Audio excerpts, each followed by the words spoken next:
Boa noite, meus irmãos. Que Jesus nos abençoe, inspire e oriente. Eu me chamo Marcos e hoje, pela Congregação Espírita André Luiz, de Comendador Soares, estaremos refletindo em torno do livro dos Espíritos, o livro inaugural da ciência espírita. Ciência que, na definição de Allan Kardec, seu codificador, seu organizador, estuda os espíritos, suas relações entre si e com o mundo material. Esse livro a que nos referimos, o Livro dos Espíritos, livro inaugural, trouxe para nós a lume a doutrina dita espírita. Ele é dividido em 4 partes.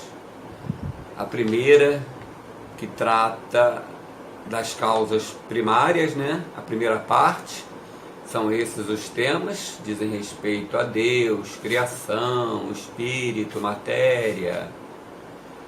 A segunda parte, que trata do mundo espiritual, mediunidade, relações entre os espíritos conosco, retorno à vida material, retorno à vida espiritual após o desencarne, reencarnação.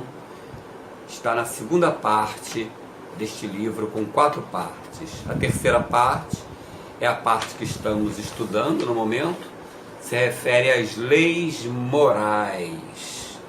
Morais aqui entende-se no sentido mais amplo, no sentido que hoje a filosofia entende como ética, no sentido de como viver, não apenas no sentido das regras de bem viver, mas o como viver, a compreensão do móvel da ação humana e como praticá-lo para ser feliz. Leis morais.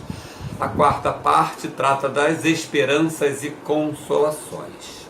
Esse é o Livro dos Espíritos, que estudamos em sequência, por sua importância, não só por ser o livro inaugural, mas por ser um livro totalmente atual, quando comparamos com as ciências modernas, quando comparamos com tudo que viemos descobrindo. Ele ainda nos traz informações novas, ainda vem de uma forma aprofundada reafirmar descobertas que fizemos posteriormente à sua edição. Esse livro foi editado em 18 de abril de 1857, século XIX. Tá bom? Estamos estudando ele na Congregação Espírita André Luiz. E vamos dar continuidade hoje com o tema específico, que é o primeiro capítulo da terceira parte, que trata da lei divina ou natural. É a introdução dessa terceira parte. O que seria lei natural?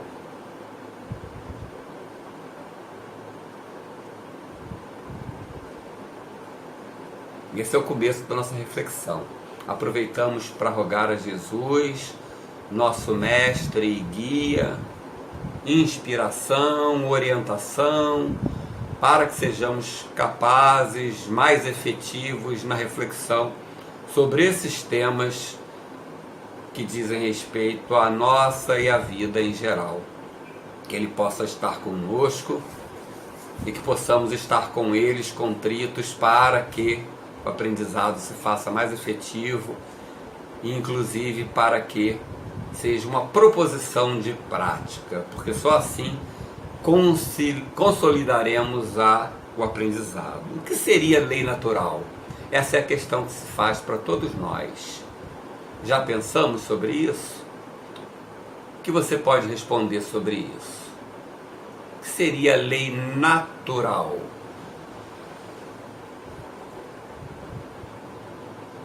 Vamos refletir juntos, vamos seguir juntos, pensando. A cada proposição de questão, tente respondê-la, ainda que mentalmente, para que a gente possa ir construindo esse conhecimento, refletindo a partir do que temos em nós junto com as proposições dos espíritos na obra referida.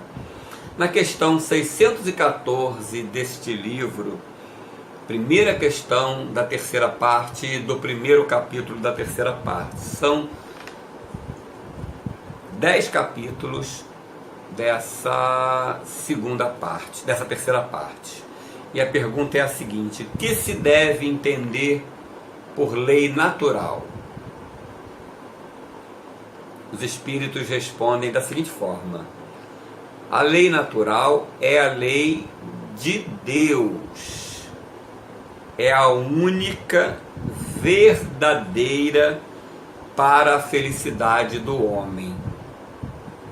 Indica-lhe o que deve fazer ou deixar de fazer, e ele só é infeliz, ele, o homem, quando dela se afasta. Essa é a pergunta 614, e essa que demos a seguir é a resposta dos espíritos à questão 614. Repetindo a pergunta e resposta. A pergunta 614. O livro dos espíritos é composto por 1019, são 1018, né? Vamos ler lá no final 1019, mas uma foi pulada por algum motivo que não se sabe, repetiu-se esse pulo na segunda edição, que é a definitiva, aqui traduzimos para o português, mas são 1018 questões, perguntas e respostas, porque é a forma mais didática, mais adequada para o nosso aprendizado. Então a questão 614, Kardec pergunta: o que se deve entender por lei natural? E a resposta dos espíritos é a seguinte: a lei natural é a lei de Deus, é a única verdadeira para a felicidade do homem. Indica-lhe o que deve fazer ou deixar de fazer, e ele só é infeliz quando dela se afasta.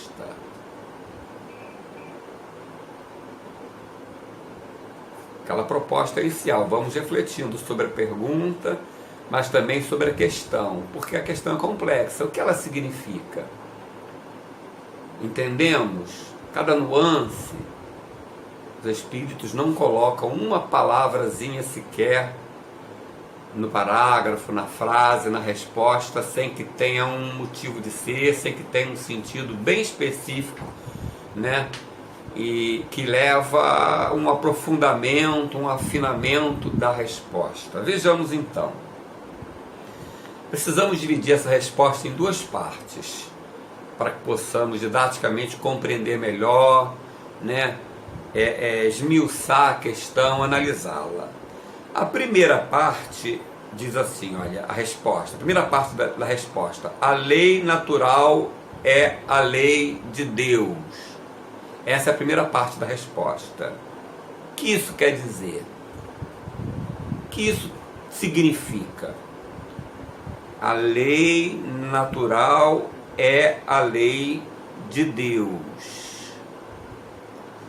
Então a lei natural é a lei de Deus. O que é Deus? Qual é o conceito espírita sobre esse Criador, né? Chamado de Deus, Jeová, Alá, nomes diversos, conceituações também diversas, para designar um suposto Criador. Qual é o conceito espírita sobre Deus? O que é Deus? Para a doutrina espírita, Deus é a inteligência suprema, maior.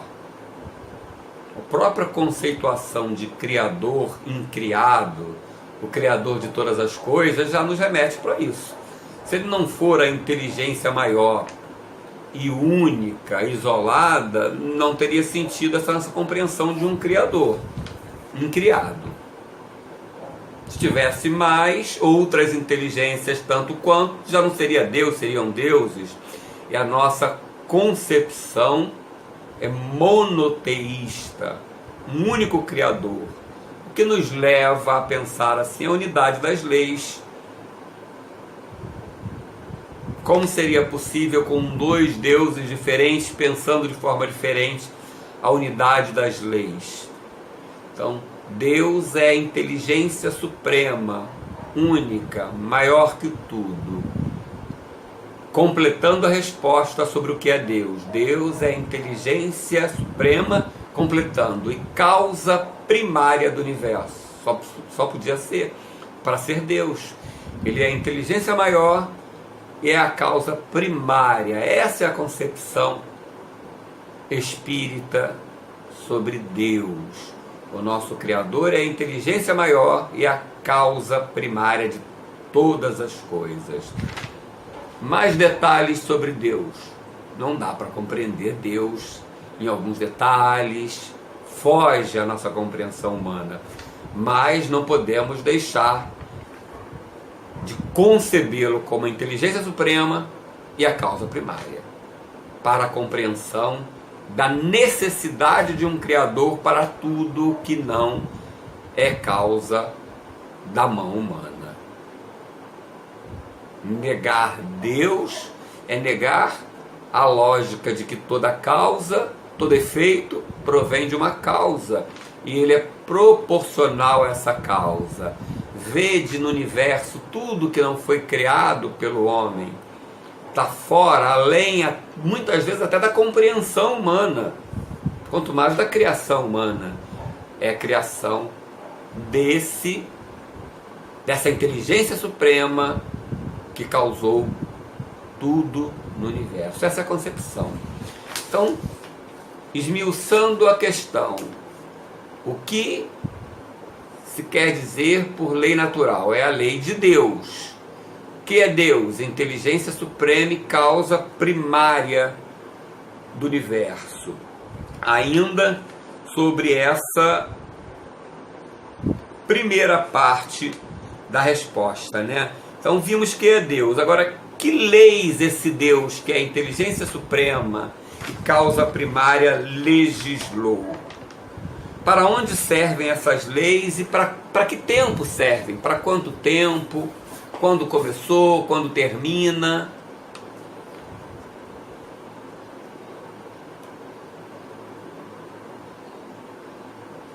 Então, que leis essa inteligência suprema e causa primária do universo legislou? Todas as leis. Se ele é a inteligência suprema maior e a causa primária do universo, todas as leis que regem a matéria e o espírito, que regem a matéria bruta e a inteligência, leis físicas para a matéria bruta, leis morais para as inteligências, para o espírito imortal, igualmente criação de Deus. Dois elementos gerais do universo, espírito e matéria. Matéria bruta precisa da ligação com o espírito para se animar, para ganhar vida inteligente.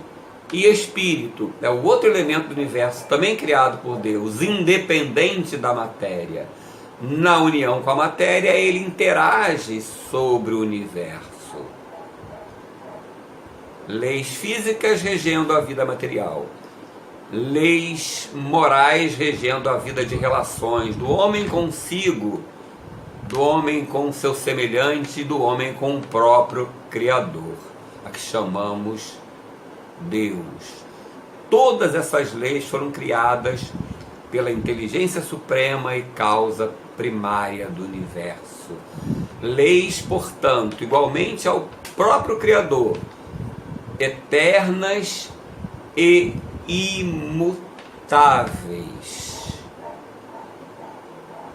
Imutáveis. E vale pensarmos sobre isso no momento que tanto se fala em relativismo moral, em relativismo da verdade, em relativismo das leis. Precisamos rever alguns desses conceitos, colocá-los de forma mais clara na mesa, para que, entendendo tudo isso, possamos agir, né, diante de tudo isso com mais clareza e buscarmos o acerto, né? Essa foi a primeira parte da resposta, né? Como dissemos, precisamos dividir a resposta sobre o que se deve entender por lei natural, que são as leis de Deus. Essa é a primeira parte. A segunda parte é a seguinte, ó.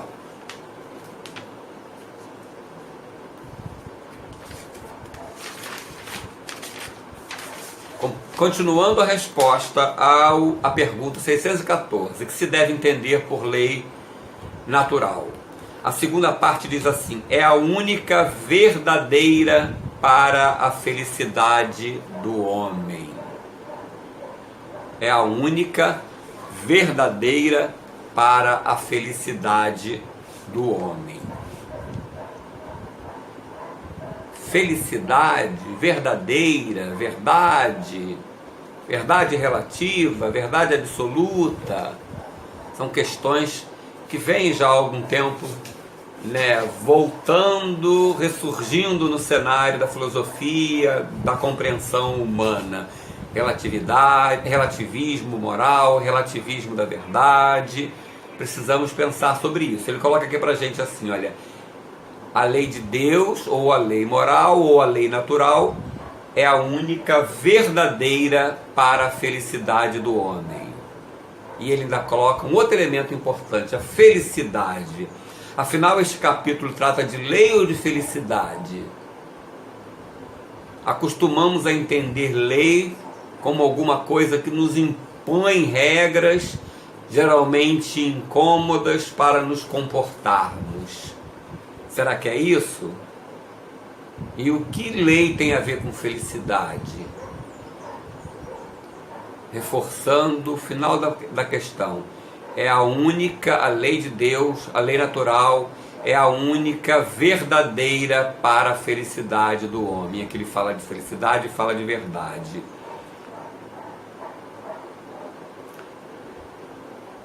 Vejamos lá. A verdade é relativa? Não. A verdade é absoluta. Existem elementos criados e formados que mantêm 2 mais 2, 4. Podemos comprovar isso. A gente pega 2 copos, aí contamos 1, 2 e botamos lá 1, 2 aqui, juntamos eles e somamos 4. É uma verdade facilmente verificada. Não é relativa. 2 mais 2 não pode nunca ser outra coisa que não 4. Então existem elementos objetivos, existem verdades no universo, sim. O que é relativo é a compreensão humana dessas leis. O que é relativo é a compreensão humana dessa moral, dessa ética. Para isso precisamos estudar, para que a nossa compreensão, embora vá ser relativa durante um bom tempo, seja o mais próximo da realidade, para que possamos lidar com ela. Porque se lidarmos com uma realidade de uma forma iludida, corremos o risco de não acertar nas nossas relações. Se não compreendermos o funcionamento do sistema digestivo, dos elementos que precisamos digerir para a alimentação adequada, vamos nos alimentar mal, produzir doenças, envelhecer mais cedo. Não é relativa a necessidade do estômago de um alimento específico. Assim também não é relativa a necessidade da alma do elemento moral. Relativa é a nossa compreensão. E precisamos fugir da negligência, de não sabermos, de não conhecermos e buscarmos de forma cada vez mais completa a compreensão dessa lei, dessa realidade. Portanto, a lei divina é a lei verdadeira. A compreensão dela, do nosso ponto de vista, tem uma relatividade. Precisamos ir tirando os véus dessa ilusão relativa à nossa materialidade para caminharmos na direção da compreensão mais plena dessa lei que é a verdade. E por ser a verdade, ela é capaz de nos fazer felizes. Mas como assim? A felicidade significa a adequação plena ou mais perto da plena a essa lei. Como citamos no caso do sistema digestivo. Uma alimentação mais adequada nos dá mais energia, mais disposição, mais saúde, mais longevidade. Então a compreensão dessa lei do sistema digestivo, que é uma lei divina dentro de nós, tanto quanto aquelas que regem o movimento dos astros, quanto aquelas que regem as relações humanas.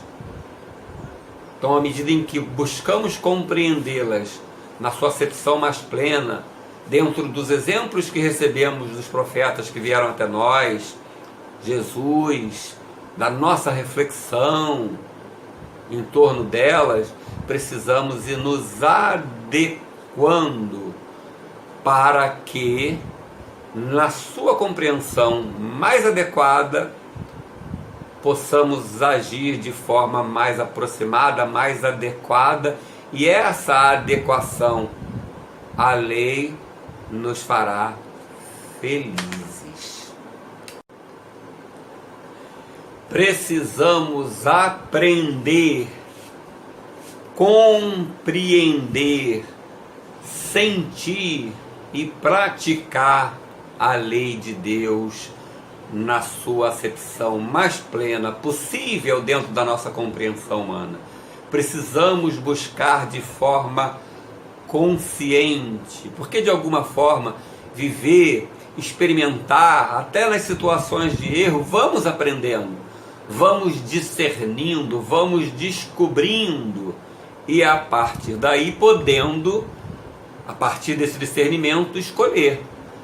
Mas já chegamos a uma época em que a nossa consciência nos impõe fazermos isso de forma consciente, não mais automática, sendo empurrado por força das coisas. Essa é a hora de buscarmos entender, compreender profundamente, refletir bastante, sentir e praticar a lei de Deus. Uma pergunta importante sobre isso. Nesse momento em que entendemos que precisamos compreender essa lei, é dado, pergunta Kardec na questão A, da 622A de O Livro dos Espíritos, é dado ao homem aprofundar essas leis, umas e outras, tanto as leis físicas quanto as morais? É dado a nós buscarmos compreender a lei da gravidade, a lei que rege o sistema circulatório, digestivo, a lei biológica humana, as leis que regem a psicologia humana, o sentimento, os desejos, as relações humanas, maritais, amizade, pais e filhos. É dado aos homens entender essas leis. Resposta dos Espíritos nessa questão A da 622. É dado entender e aprofundar, mas uma única existência não lhe basta para isso. É dado entender, é dado compreender, mas uma única existência é insuficiente para tudo que precisamos aprender. É natural que por isso, muitas vezes, quem não entende essa necessidade das múltiplas existências, do que é compreendido no Espiritismo como reencarnação, reencarna outra vez como criança, passa uma experiência com uma personalidade, um nome, uma profissão, uma cultura, para tirar dali aprendizados culturais, de relacionamento, corrigindo erros do passado, fazendo exercícios que me levem a adquirir novas experiências, novos aprendizados, fazer escolhas morais por hábitos mais saudáveis, mais adequados a essa lei que venho compreendendo melhor.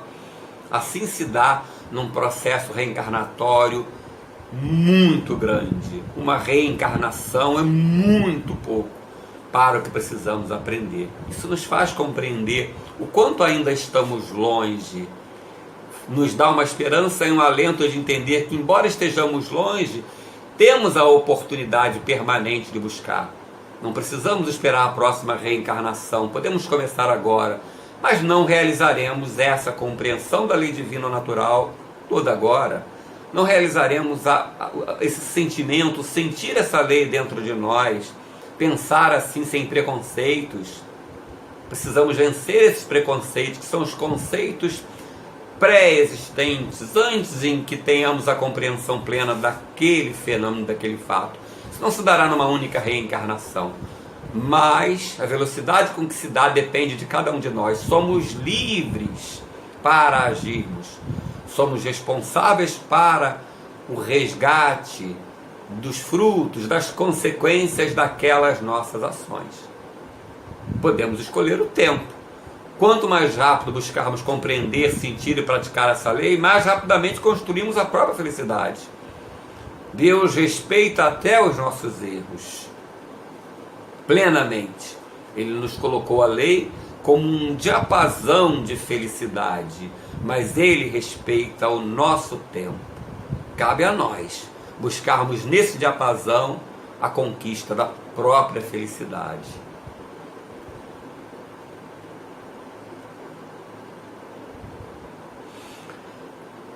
Onde nós podemos buscar estas leis? Onde elas estão escritas? Onde elas estão desenhadas? Onde podemos ir buscar para entender, ler, praticar essas leis?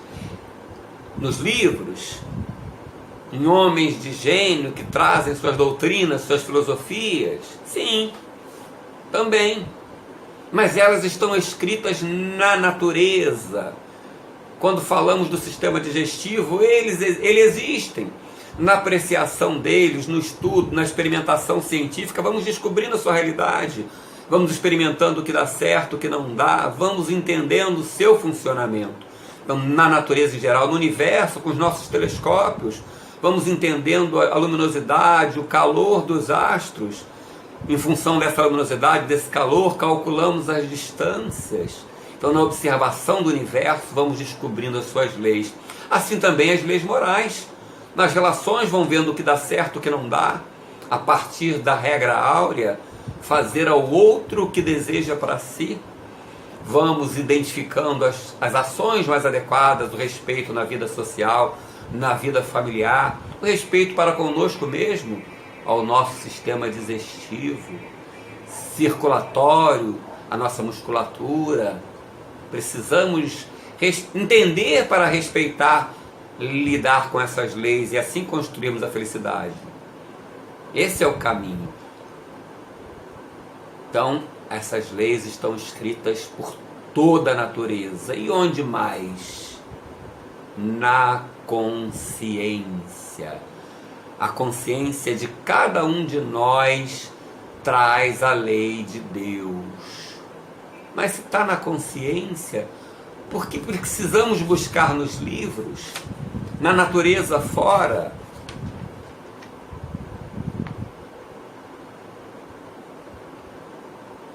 Não bastaria relembrarmos? Não era para que soubéssemos todas elas? Não está lá? É verdade que a razão nos faz ver lógica nas próprias leis de Deus. É aí que a consciência entra. As leis estão escritas na consciência, mas precisamos dissecá-las, disseminá-las no nosso raciocínio, para que elas façam total sentido. Então, a leitura no livro da vida, no cosmos, no corpo humano, na natureza, nas relações humanas, sociais, na psicologia, no nosso sentimento, no nosso desejo, faz com que possamos comparar com o diapasão da consciência. É assim que vamos construindo a moral, assim que vamos entendendo como viver, como construir a própria felicidade, a felicidade coletiva, como consequência de homens mais felizes e mais éticos vivendo em sociedade. Então elas estão escritas na consciência, a lei de Deus. Por isso que é o nosso maior orientador, mas também o nosso maior juiz. Não adianta que ninguém nos conforte, nos console, negando aquela realidade. A consciência sabe, você fez. Certo ou errado, elogiado ou vaiado, não importa. A tua consciência vai te dar a resposta. Você fez. E você sabe disso. Esse é o diapasão que trazemos conosco. Na inteligência divina, ele botou as leis em tudo que ele construiu. Não poderia ser diferente na nossa consciência, que a consciência é um pensamento íntimo de cada ser humano. E aí as leis estão. Precisamos buscar nos livros, precisamos, para compararmos, para identificarmos aquilo que de alguma forma já desconfiamos pelo raciocínio próprio.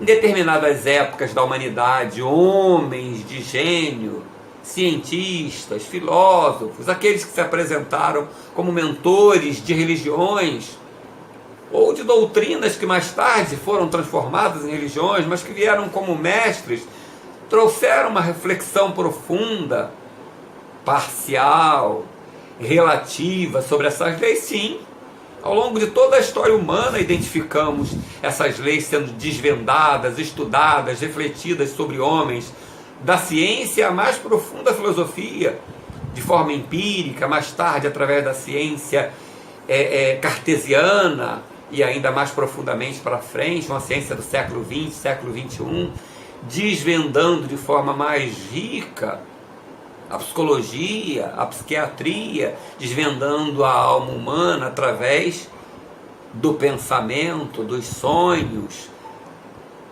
Somos nós, através da história, com grandes gênios, com grandes estudiosos que se dedicaram, que se debruçaram sobre entender a natureza em geral, inclusive a natureza humana, a psicologia, o sentimento humano, entenderam as leis morais e trouxeram proposições. Quase todas elas incompletas, quase todas elas parciais, porque era a sua perspectiva da época, mas todas elas muito importantes. Quem deseja desvendar esse universo precisa buscar todas elas e filtrar, de todas elas tirar um pedacinho e entendendo o processo de crescimento, de amadurecimento e de aprendizado humano. É rico para que construamos essa síntese positiva. Então, ao longo do tempo, Deus mandou missionários, muitos deles, uns mais, outros menos preparados, mas que trouxeram mensagens importantes de reflexão para a época e que ainda hoje trazem reflexões importantes a quem deseje desvendar esse universo rico, esse universo necessário para a nossa adequação e nossa construção de felicidade. Essa é a compreensão da lei divina ou natural, a lei física e a lei moral. Mas uma pergunta se faz importante. Dentre esses missionários todos, não aqui com uma questão de destaque personalizado, mas de importância da sua mensagem, de riqueza, Kardec, na questão 625 de O Livro dos Espíritos, pergunta aos espíritos: qual o tipo mais perfeito que Deus tem oferecido ao homem para lhe servir de guia e modelo? Qual o tipo mais perfeito que Deus tem oferecido ao homem para lhe servir de guia e modelo? Os espíritos são categóricos em responder: Jesus. É aí que entra o conceito cristão do Espiritismo. O Espiritismo não é cristão no sentido dogmático, litúrgico, paramental, porque a doutrina espírita não tem liturgias, cultos, sacerdócios. Nesse sentido, ela não é religião. Ela é religião no sentido filosófico, no sentido em que estuda Deus, estuda a criação. E nesse sentido, o Espiritismo teria uma concepção cristã. Não porque segue a religião tradicional cristã, mas porque entende que Jesus é o tipo mais perfeito, modelo e guia que Deus colocou para seguirmos a mensagem e os exemplos na humanidade. Não é uma questão dogmática, não é uma questão puramente religiosa, no sentido dogmático da expressão, no sentido tradicional da expressão, mas é a compreensão da sua mensagem. Gandhi, um hindu, não era cristão, não na essência da expressão, porque o hinduísmo não é uma doutrina cristã, é uma doutrina inclusive reencarnacionista, com suas compreensões próprias. Ele dizia sobre o Sermão do Monte, que é a mensagem mais profunda que Jesus deixou para compreendermos a moral cristã. Dizia Gandhi: se todos os livros, todas as doutrinas, todas as informações do mundo se perderem e ficar só o Sermão do Monte, a humanidade não perdeu nada. É essa a compreensão que nós temos de Jesus. Não é querer ter supremacia sobre outras religiões, até porque Jesus não veio fundar uma religião. Ele veio trazer uma mensagem de paz, de amor, de compreensão. E viveu essa mensagem em plenitude. Por isso, os espíritos não apontam como o senhor de uma religião, mas como modelo e guia mais pleno que nós podemos ter conhecimento na Terra. Sua mensagem no Sermão do Monte, suas experiências vividas, seus exemplos de amor e de perdão são os maiores que o homem pôde ter na face da Terra. É assim a nossa compreensão. Não é uma questão de supremacia religiosa. Não há essa preocupação. Nesse sentido, o Espiritismo não é cristão. No sentido de compreender que Jesus é o modelo e guia e que precisamos entender a sua mensagem, porque muitas das suas mensagens vieram em forma de parábolas.